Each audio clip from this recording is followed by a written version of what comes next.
Hello viewers, அஸ்ஸலாமு அலைக்கும். Welcome to Mubi tailor. இன்றைக்கி நம்ம என்ன பார்க்க போகிறோன்னா, ஒரு நார்மல் லைனிங் ப்ளவுஸ் ஸ்டிச் பண்ணிக்கிட்டு ஒரு மோட்டிவேஷன் வீடியோ தாங்க பார்க்க போகிறோம். இந்த வீடியோவில் நம்ம நிறைய பேர் சொல்கிறாங்க, அவங்களுக்கு நிறைய ப்ளவுஸ் தைக்க வருது, ஆனால் தைக்க முடிய மாட்டேங்குது அப்படின்ட்டு. ஆனால் நிறைய பேர் சொல்கிறாங்க, எனக்கு சூப்பராக ப்ளவுஸ் தைக்க தெரியும், ஆனால் எனக்கு ப்ளவுஸ் தைக்க வர மாட்டேங்குது அப்படின்னு. இப்படியும் சிலர் இருக்காங்க, அப்படியும் சிலர் இருக்காங்க.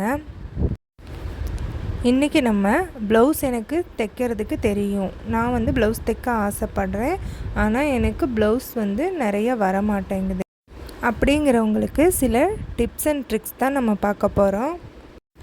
என் லைஃப்பில் எனக்கே தெரியாமல் ஃபாலோ பண்ண விஷயங்கள் தான் இதெல்லாம். ஆனால் இது நான் எனக்கு நிறைய ப்ளவுஸ் ஸ்டிச் பண்ண வரணும் அப்படிங்கிறதுக்காக நான் இதை செய்யலை. எனக்கு எப்போவுமே சூப்பராக வெரைட்டியாக புது மாடல் இப்போ ஏதாவது வருதுன்னா அந்த மாடலை நான் வியர் பண்ணி பார்க்கணும் அப்படின்னு ஆசைப்படுவேன். ப்ளவுஸை பொறுத்த வரையிலையும் டிஃப்ரெண்ட்டாக தைக்கணும், வித்தியாசமாக தைச்சி நான் வியர் பண்ணணுன்னு ஆசைப்படுவேன். அப்படி நான் ஆசைப்பட்டு செஞ்ச விஷயங்கள்னால எனக்கு எப்படி நிறைய ப்ளவுஸ் குவிய ஆரம்பித்தது அப்படிங்கிறத பற்றி தான் நம்ம இந்த வீடியோவில் டீட்டெயிலாக பார்ப்போம். இந்த வீடியோவை கடைசி வரைக்கும் ஸ்கிப் பண்ணாமல் பார்த்தீங்கன்னா தான் உங்களுக்கு நம்ம என்ன சொல்ல வரோங்கிறது புரியும். ஸ்கிப் பண்ணி பார்த்தா நம்ம சொல்கிற டீட்டெயில்ஸ் எதுவுமே உங்களுக்கு சரியாக புரியாது. அது உங்களுக்கும் யூஸ்ஃபுல்லாக இருக்காது, எனக்கும் யூஸ்ஃபுல்லாக இருக்காது. அப்படி நம்ம வீடியோ உங்களுக்கு பிடிச்சிருந்துச்சின்னா ஒரு லைக் பண்ணுங்கள், ஷேர் பண்ணுங்கள், சப்ஸ்கிரைப் பண்ணுங்கள். நிறைய பேர் நம்ம வீடியோவை சப்ஸ்கிரைப் பண்ணாமல் பார்க்குறீங்க. நீங்கள் சப்ஸ்கிரைப் பண்ணுங்கள். சப்ஸ்கிரைப் பண்ணலாட்டி பரவாயில்ல, ஒரு லைக் பண்ணிங்கன்னா நம்ம வீடியோ அடுத்தடுத்து க்ரோத் ஆகிறதுக்கு யூஸ்ஃபுல்லாக இருக்கும். நான் எப்படி தச்சு பழகினேன்னா, எங்கள் அம்மா டெய்லருங்க, அவங்கக்கிட்ட இருந்து தான் நான் ஸ்டிச் பண்ணி பழகினேன்.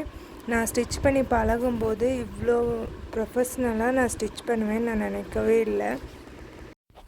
எனக்கு ஸ்கூல் படிக்கிற காலத்திலேருந்து ட்ராயிங்கில் தான் ரொம்ப இன்ட்ரெஸ்ட்டு. நான் பெரிய ட்ராயிங் மாஸ்டர் ஆகணும், இல்லாட்டி ட்ராயிங்கில் பெரிய ஆளாக ஆகணுன்னு தான் ஆசைப்பட்டேன். ஆனால் நான் ப்ளஸ் டூ படித்து முடித்ததுக்கப்புறம் நான் காலேஜ் போகலை. ஆனால் எங்கள் வீட்டில் சேர்த்துறேன்னு தான் சொன்னாங்க. ஆனால் நான் ஒரு சின்ன விஷயத்துக்காக இப்போ யோசித்து ரொம்ப வருத்தப்படுறேன். ஒரு சின்ன விஷயத்துக்காக நான் பயந்துட்டு நான் காலேஜ் போகலை அப்படின்னு சொல்லிட்டேன். அந்த விஷயம் என்னன்னா, தனியாக பஸ்ஸில் போகணும். இந்த ஒரு காரணத்துக்காக நான் காலேஜ் போகலைன்னு சொல்லிட்டேங்க. அப்போ என் கூட படித்த என் ஃப்ரெண்ட்ஸ் எல்லாம் காலேஜ் சேரலைன்னு இருந்தாங்க. அப்போ நம்ம மட்டும் பஸ்ஸில் தனியாக போகணும் அப்படின்னு சொல்லிட்டு ரொம்ப பயம் எனக்கு. அதனால் நான் காலேஜ் போகலைன்னு சொல்லிட்டேன். அதுக்குன்னு ரொம்ப பயந்த பேடி அப்ராணின்னெல்லாம் நினைக்காதீங்க. ஃபஸ்ட் ஸ்டாண்டர்ட்லேருந்து 12th ஸ்டாண்டர்ட் வரைக்கும் எங்கள் ஊர்லேயே ஸ்கூல் இருந்தங்காட்டிக்கும் எனக்கு தனியாக பஸ் ஏறி போய் ஸ்கூல் போகிறதோ, எந்த பஸ் ஏறி தனியாக போகிறதோ பழக்கம் இல்லை. அதனால் எனக்கு தனியாக காலேஜ் போகணுங்கிறது பயமாக இருந்தங்காட்டிக்கும் நான் போகலைன்னு சொல்லிட்டேன். ஆனால் கரஸில் படிக்கணும்னு ஆசைப்பட்டேங்க, அதுவும் முடியாமல் போயிடுச்சு. அதுக்கப்புறம் ஸ்கூல் லீவில் நான் வீட்டில் இருக்கையில் என்னோடய சுடிதார் எல்லாம் நான் ஸ்டிச் பண்ண ஆரம்பித்தேன், நானே கட் பண்ணி. எங்கள் அம்மா ஒரு சுடிதார் எனக்கு கட் பண்ணி காமிப்பாங்க. எனக்கு சட்டுன்னு புரிஞ்சிரும். அதனால் எனக்கு அடுத்த சுடிதார் கட் பண்ணுறது நானே கட் பண்ணிப்பேன். ஆனால் எதுக்கும் எங்கள் அம்மாவை இருக்க வச்சு காமிச்சிட்டு தான் கட் பண்ணுவேன். நான் நெக் டிசைன் ரொம்ப டிஃப்ரெண்ட்டாக வச்சு தான் சுடிதாரே ஃபஸ்ட்டே தைச்சி பழகும்போதே ஃபஸ்ட்டு சுடிதாரே நெக் டிசைன் ரொம்ப வித்தியாசமாக வச்சு தான் நான் ஸ்டிச் பண்ணி போட்டிருந்தேன். அதுக்கப்புறம் எங்கள் வீட்டு பக்கத்தில் இருக்கவங்கெல்லாம் பார்த்துட்டு எனக்கு அடுத்தடுத்து சுடிதார் கொடுக்க ஆரம்பித்தாங்க ஸ்டிச் பண்ணுறதுக்கு. அப்போ இருந்து நான் வெளியே ஸ்டிச் பண்ணி கொடுக்கறக்கு ஆரம்பிச்சிட்டேன். எனக்கு எங்கள் அம்மா டெய்லருங்கிறனால எனக்கு தப்புன்னா சொல்கிறதுக்கு பக்கத்துலேயே ஆள் இருக்கிறனால எனக்கு பயமே இல்லை. அதனால் அடுத்தடுத்து நான் வெளியில் ஸ்டிச் பண்ணி கொடுக்கறதுக்கு ஆரம்பிச்சிட்டேன். அந்த டைமில் நார்மல் சுடிதார் லைனிங் இல்லாமல் ஸ்டிச் பண்ணி கொடுத்தா 150 ரூபா. அப்போ நம்ம ஸ்டிச் பண்ணி பழகையில் ஒரு நாளைக்கு நம்ம 150 ரூபா ஒரு சுடிதார் நம்ம ஒரு நாளைக்கு தைச்சாலும் 150 ரூபா சம்பாரித்து கையில் வாங்கல அந்த சந்தோஷம் ரொம்ப இருந்தது. அதுதான் வந்து இன்னும் தைக்கணும்னு வந்து எனக்கு தோண ஆரம்பிச்சது. அதுக்கப்புறம் எனக்கு மேரேஜ் ஃபிக்ஸ் பண்ணிட்டாங்க. அப்போது என் கல்யாணத்துக்கு வாங்கின எல்லா சாரியோட ப்ளவுஸுமே நான் தான் தைச்சேன். அப்போ நான் ஒரு ப்ளவுஸ் கூட சாதாவாக தைக்கலை. அப்போ இருந்த மாடலை விட அட்வான்ஸாக நான் வந்து நெக் டிசைன் நிறைய சுடிதாருக்கு வைக்கிற மாதிரியே இப்போ தான் அந்த நெக் டிசைன் எல்லாம் ப்ளவுஸுக்கு வச்சு ஸ்டிச் பண்ணுறாங்க. ஆனால் நான் அப்போவே ப்ளவுஸுக்கு வச்சு ஸ்டிச் பண்ணி போட்டிருந்தேன். நாங்கள் எங்கள் வீட்லேயே சாரீ ஃபேன்சி எல்லாம் வச்சு சேல்ஸ் பண்ணிகிட்ருந்தோம். அப்போ எங்கள் வீட்டுக்கு நிறையா பேர் வருவாங்க. அப்போ நான் போட்டிருக்க ப்ளவுஸ் எல்லாம் பார்த்துட்டு என்கிட்ட நிறைய தைக்க கொடுக்கறக்கு ஆரம்பித்தாங்க. ஆனால் அப்போவுமே எனக்கு சுடிதார் தைக்கிறது தான் கொஞ்சம் ஈஸியாக இருந்துச்சு. ப்ளவுஸ் வந்து நல்லா நான் பழகலை இல்லையா, ஒரு 30 ப்ளவுஸ் தான் நான் தைச்சி பழகினேன். என்னோடய கல்யாணத்துக்கு வச்சு கொடுத்த 30 ப்ளவுஸ் நான் வந்து நானே ஸ்டிச் பண்ணினேன். இருந்தாலும் எனக்கு வந்து அந்த ப்ளவுஸில் வந்து கம்ப்ளைண்ட் சொல்லிடுவாங்களோன்னு பயமாக இருந்துச்சு. எனக்கு சுடிதார் தைக்கும்போது இருந்த தைரியம் வந்து எனக்கு ப்ளவுஸ் தைக்க கொஞ்சம் கம்மியாக இருந்தது அப்போதைக்கு. அதனால் நான் வந்து சுடிதார் தான் நான் அதிகமாக வெளியில் ஸ்டிச் பண்ணி கொடுத்துட்ருந்தேன். அந்த டைமில் வந்து எல்லாருமே லைனிங் போட்டு சுடிதார் தான் அதிகமாக வியர் பண்ணிகிட்டு இருந்தாங்க. இப்போ இருக்க மாதிரி டாப்ஸ் எல்லாம் அப்போ கிடையாது. ஆனால் நான் ப்ளவுஸ் வந்து ஸ்டிச் பண்ணுறத விடலை. எனக்கு எப்போவுமே பர்சனலாக சுடிதாரு ஃப்ராக்கு இதெல்லாம் காட்டிலுமே மாடர்ன் ட்ரெஸ்ஸை காட்டிலுமே எனக்கு ப்ளவுஸும் சாரீ தான் ரொம்ப பிடிக்கும். சாரீ கட்டினா இருக்கிற லுக்கே வேறு. அதனால் நான் எப்போவுமே வந்து ப்ளவுஸ் வந்து டிஃப்ரெண்ட்டாக தைச்சி சாரீ கட்டுறதுக்கு தான் ஆசைப்படுவேன். ஒரு புது மாடல் ப்ளவுஸு எதுலேயாவது ஃபோன்லேயோ இல்லை டிவிலேயோ பார்த்துட்டேன்னா அந்த மாடல் ப்ளவுஸு நெக்ஸ்ட்டு சாரீக்கு இந்த மாடல் சூப்பராக இருக்கும் அப்படின்னு தோணும்.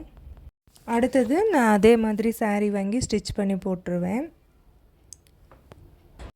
அப்போது ஒரு நாள் எங்கள் ரிலேட்டிவ் வீட்டு ஃபங்க்ஷனுக்கு ஒரு பிளாக் கலர் சாரீ, அதுக்கு வந்து காலர் நெக் வச்சு வியர் பண்ணிட்டு போனேன். அது ரொம்ப சூப்பராக இருந்துச்சு. அதில் கைக்கு பார்ட்ரு கொடுத்துருந்தாங்க. அந்த பார்டரை வந்து குறுக்க கட் பண்ணி கைக்கு வந்து 1/2 இன்ச் பார்டரும் காலருக்கு 1/2 இன்ச் பார்டரும் வச்சுருந்தேன். அது ரொம்ப சூப்பராக இருந்துச்சு. அதை பார்த்துட்டு ஒரு அக்கா எனக்கு ப்ளவுஸ் ஸ்டிச் பண்ணி தரையான்னு ஸ்டிச் பண்ண கொடுத்துருந்தாங்க. நாங்கள் போனது வெளியூர் கல்யாணம். அந்த அக்கா எங்களுக்கு ஸ்டிச் பண்ணுறதுக்கு ப்ளவுஸ் கொடுத்துட்ருந்தாங்க. நானும் அந்த ப்ளவுஸுக்கு என்னால் முடிஞ்ச பெஸ்ட்டாக காலர் அதே மாதிரி காலர் வச்சு எப்படி சூப்பராக ஸ்டிச் பண்ணணுமோ அந்த மாதிரி ஸ்டிச் பண்ணி கொடுத்துருந்தேன். அதுக்கப்புறம் அந்த அக்கா வந்து எனக்கு ரெகுலர் கஸ்டமர் ஆகிட்டாங்க.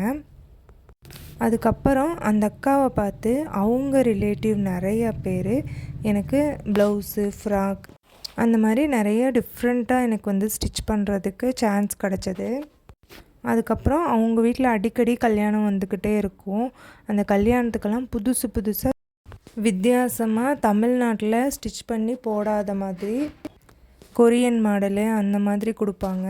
எப்போவுமே நான் புது மாடல் தைக்க ஆசைப்படுறதுனால எனக்கு அதெல்லாம் தைக்கிறதுக்கு ரொம்பவே ஈஸியாக இருந்துச்சு. அப்போ நான் வந்து என்னோடய பெஸ்ட்டை நான் வந்து தைச்சி கொடுத்தேன். அந்த ட்ரெஸ்ஸஸ் எல்லாம் அந்த அக்கா அவங்க பொண்ணுங்கள்லாம் ஃபங்க்ஷனில் வியர் பண்ணிவிட்டு அடுத்தவங்க சொல்கிற ஃபீட்பேக்கை அந்த அக்கா சொல்லுவாங்க.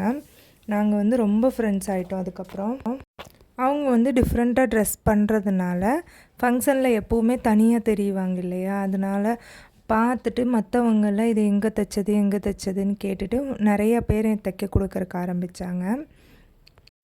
இதெல்லாம் வந்து என் கல்யாணத்துக்கு அப்புறம் நடந்தது. கல்யாணத்துக்கு கல்யாணம் ஆனதுக்கப்புறம் ஸ்டார்டிங்கில் நான் தைக்கலாம் அப்படிங்கிறது வந்து சும்மா டைம் பாஸ்க்காகத்தான் நான் தைக்கிறதுக்கு ஆரம்பித்தேன். அதுக்கப்புறம் நமக்கு 1-2 கஸ்டமராக இருந்தாலும் அவங்களுக்கு கரெக்டாக அவங்க கேட்குற டிசைனை நம்ம வந்து கரெக்டாக ஃபினிஷ் பண்ணி கொடுத்தோன்னா அவங்களுக்கு திருப்தியாக இருந்துச்சுன்னா அதை பார்த்து நிறைய கஸ்டமர் நம்மக்கிட்ட வந்து வருவாங்க. அவங்க சொல்கிறாங்களோ இல்லையோ அவங்க போட்டிருக்க ட்ரெஸ்ஸை பார்த்தாலே வந்து கேட்டுட்டு தேடி வர்ற கஸ்டமர் நிறையா இருக்காங்க. எனக்கு இருக்க கஸ்டமர் எல்லாருமே முக்கால்வாசி வெளியூர் கஸ்டமர் தாங்க. உள்ளூரில் வந்து 1-2 பேர் தான் இருக்காங்க. இதிலிருந்து நம்ம தெரிஞ்சுக்கிட்டது என்னென்னா, நம்மளோட திறமைக்கு டைலரிங்கில் விளம்பரம் யாருன்னா ஃபஸ்ட்டு விளம்பரம் நம்மளாக தான் இருப்போம். ஏன்னா நம்ம ஃபஸ்ட்டு வந்து ஸ்டார்டிங்கில் நமக்கு சூப்பராக ட்ரெஸ் தைச்சி போடணும். அதுக்கப்புறம் நமக்கு குட்டி குழந்தைங்க இருந்துச்சுன்னா அந்த குழந்தைங்களுக்கு சூப்பராக ட்ரெஸ் தைச்சி போடுங்க. நம்ம ஸ்டிச் பண்ணி போடுறது வித்தியாசமான மாடலாக இருக்கணும், கேட்குற மாதிரி இருக்கணும். அப்படி கேட்டு நம்மக்கிட்ட வந்து வழியினே கொண்டு வந்து ட்ரெஸ்ஸு கொடுப்பாங்க. அந்த ட்ரெஸ்ஸை உங்களால் முடிஞ்ச அளவுக்கு பெஸ்ட்டாக ஸ்டிச் பண்ணி கொடுங்க. கூலியுமே 10-50 கம்மியாக வாங்குங்க. நம்ம ஸ்டிச்சிங்கும் அவங்களுக்கு நம்ம தைக்கிற ப்ளவுஸோட ஃபிட்டிங்கும் ரொம்ப பிடிச்சிருச்சுன்னா நம்ம தான் அவங்களோட ஃபேமிலி டெய்லராக இருப்போம். இது எல்லாமே என் லைஃப்பில் நடந்ததை வச்சு தாங்க சொல்கிறேன். நான் கஷ்டப்பட்டு துணி ஒவ்வொருத்தட்டையும் வாங்கி நான் ஸ்டிச் பண்ணி கொடுத்து என்னோடய கஸ்டமர் பிடிக்கல. எனக்கு ரொம்ப ஈஸியாகவே நிறைய கஸ்டமர் கிடச்சாங்க. எனக்கு ரொம்ப ஈஸியாகவே டைலரிங் பழகிறதுக்கு எனக்கு வாய்ப்பும் கிடச்சிது. இது எல்லாமே இறைவன் அருளால் நடந்தது. கஸ்டமர்கிட்ட எப்போவுமே நம்ம பேச்சு ரொம்ப இனிமையாக இருக்கணும். கட் அண்ட் ரைட்டாக பேசி ஹார்டாக இருக்கக்கூடாது. எப்போவுமே கஸ்டமர்கிட்ட நல்லா சாஃப்டாக பேசி பழகுங்க, ஃப்ரெண்ட்லியாக இருங்க. அவங்களுக்கு என்ன வேணுமோ அவங்க தேவைக்கு தகுந்த மாதிரி நீங்கள் ஸ்டிச் பண்ணி கொடுங்க. ஏதாவது டிசைன் வைக்கணுன்னா நீங்களே கேளுங்க, டிசைன் வைக்கிறதா அவங்களுக்கு வச்சா பிடிக்குமா அப்படின்னு. பிடிச்ச மாதிரி இருந்துச்சுன்னா கொஞ்சம் கம்மி விலையில் நீங்களே டிசைன் வச்சு கொடுங்க. ஸ்டார்டிங்கில் சொல்கிறேன். அதுக்கப்புறம் வந்து பிக்கப் ஆகிருச்சுன்னா அதுக்கு தகுந்த நம்ம ரேட் வந்து வாங்கிக்கலாம். வெளியில் எவ்வளோ வாங்குகிறாங்களோ அதே ரேட்டு நம்ம வாங்கிக்கலாம்.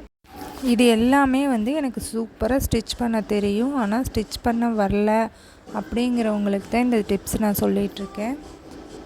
இன்னும் நம்ம அடுத்தடுத்த வீடியோவில் யார் யாருக்கு என்னென்ன ப்ளவுஸ் ஸ்டிச் பண்ணால் என்னென்ன மாடல் ஸ்டிச் பண்ணால் சூட்டபிளாக இருக்கும், யார் யாருக்கு என்னென்ன மாடல் சூட்டபிளாக இருக்காது அப்படிங்கிறத பற்றி நம்ம டீட்டெயிலாக பார்க்கலாம்.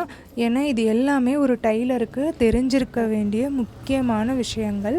இதெல்லாம் நமக்கு தெரிஞ்சிருந்தால் தான் நம்மளை ஒரு பெஸ்ட்டு டைலர்னே ஒத்துப்பாங்க. ஒரு சில மாடல் ஷார்ட்டாக இருக்கிறவங்களுக்கு சூட் ஆகாது, ஒரு சில மாடல் உடம்பாக இருக்கிறவங்களுக்கு சூட் ஆகாது, ஒரு சில மாடல் ஒல்லியாக இருக்கிறவங்களுக்கு சூட் ஆகாது. அப்போ அவங்களுக்கு சூட் ஆகாத மாடல் நம்ம ஸ்டிச் பண்ணி கொடுத்தோன்னா அவங்களுக்கு வந்து அது பிடிக்காது. அவங்க போட்டுட்டு கண்ணாடியில் பார்க்கலையே அவங்க வந்து லைக் பண்ண மாட்டாங்க அதைய. இப்போ உதாரணத்துக்கு கொஞ்சம் சப்பியாக ஷார்ட்டாக இருக்கிறவங்களுக்கு காலர் நெக் அவங்களே வைக்க சொன்னாலும் நம்ம வைக்கக்கூடாது. அதே மாதிரி தான் போட் நெக்கும் அவங்களே வைக்க சொன்னாலும் நம்ம வச்சோன்னா அது வந்து ரொம்ப ஆக்வர்டாக தெரியும் போடையில். நம்ம சொல்லணும், இது வச்சா உங்களுக்கு நல்லா இருக்காது, இது நீங்கள் போட்டிங்கன்னா உங்களுக்கு ஷூட் ஆகாதுன்னு நம்ம சொல்லணும். இந்த மாதிரி விஷயமெல்லாம் ஃபஸ்ட்டு நம்ம தெரிஞ்சு வச்சுக்கணும். அது ரொம்ப முக்கியம் ஒரு டைலருக்கு. இந்த மாதிரி எடுத்து சொன்னிங்கன்னா பரவாயில்ல, இந்த பொண்ணு நமக்கு வந்து எது சூட் ஆகும் எது சூட் ஆகாதுங்கிற அளவுக்கு சொல்கிறாங்க. அதனால் நம்ம மேலே அவங்களுக்கு வந்து ஒரு கான்ஃபிடென்ட் வரும். அப்படி இருக்கையில் நமக்கு வந்து ட்ரெஸ்ஸஸ் நிறைய கொடுக்கறதுக்கு ஆரம்பிப்பாங்க. இந்த மாதிரி என்னென்ன நுணுக்கங்கள் டைலரிங்கில் இருக்குது அப்படிங்கிற விஷயமெல்லாம் டீட்டெயிலாக நெக்ஸ்ட் வீடியோவில் ஒன்றொன்னா உங்களுக்கு வந்து போடுறேன். நம்ம வீடியோ உங்களுக்கு பிடிச்சிருந்துச்சுன்னா லைக் பண்ணுங்கள், ஷேர் பண்ணுங்கள். இது வரைக்கும் சப்ஸ்கிரைப் பண்ணாதவங்க நம்ம சேனலை சப்ஸ்கிரைப் பண்ணுங்கள். அப்படி சப்ஸ்கிரைப் பண்ணலான்னாலும் பரவாயில்ல, ஒரு லைக்கு கொடுங்க. அதுதான் நம்ம நெக்ஸ்ட் வீடியோ போடுறதுக்கு ஒரு மோட்டிவேஷ்னலாகவும் இருக்கும். அதே மாதிரி நம்ம வீடியோ க்ரோத் ஆகிறதுக்கு யூஸ்ஃபுல்லாகவும் இருக்கும். நெக்ஸ்ட் வீடியோவில் பார்க்கலாம். தேங்க்ஸ் ஃபார் வாட்சிங்.